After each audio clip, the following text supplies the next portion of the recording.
নদী বা খাল বিল কিছুই নয়, লঞ্চ বা ফেরিঘাটও নয়। আসলে উলটপালট হইয়া গেছে আমাদের কারবার। তাই তো পিচ ঢালা এই রাস্তা দিয়া চলবে স্টিমার। গান তো জীবনে কতই শুনলাম, এই দুর্যোগে এই দুর্ভোগে আজ জাগতেই হবে তোমাকে। কিন্তু খাজানগরবাসীর এই দুর্যোগ এই দুর্ভোগ মনে হয় দেখার কেউ নেই। হয়তো ভিডিওটা বেশি বেশি শেয়ার করলে কিছুটা নজরে আসবে।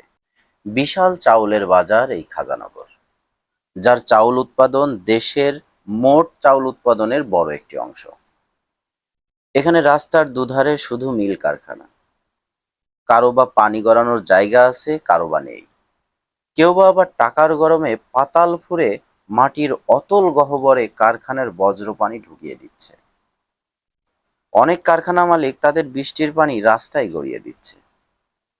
এতে রাস্তার ১২টা বেজে এবড়ো থেবড়ো খানাখন্দ হয়ে জলাবদ্ধতার সৃষ্টি হচ্ছে, যেখানে প্রতিটা মুহূর্তে অবিরাম ছুটে চলছে ভারী ভারী লরি, ট্রাক আর মালবাহী ট্রলি।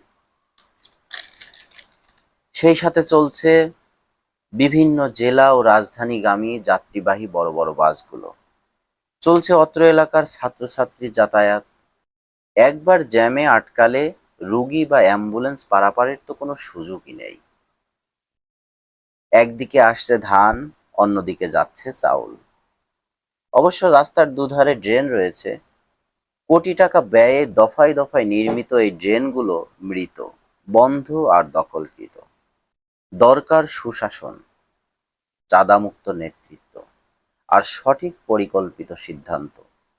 এখনো সুযোগ আছে এই সম্ভাবনাময় শিল্প এলাকাকে সঠিক পরিকল্পনার মাধ্যমে সাজানোর।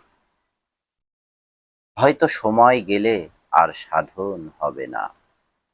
সবাইকে সালাম, আসসালামু আলাইকুম।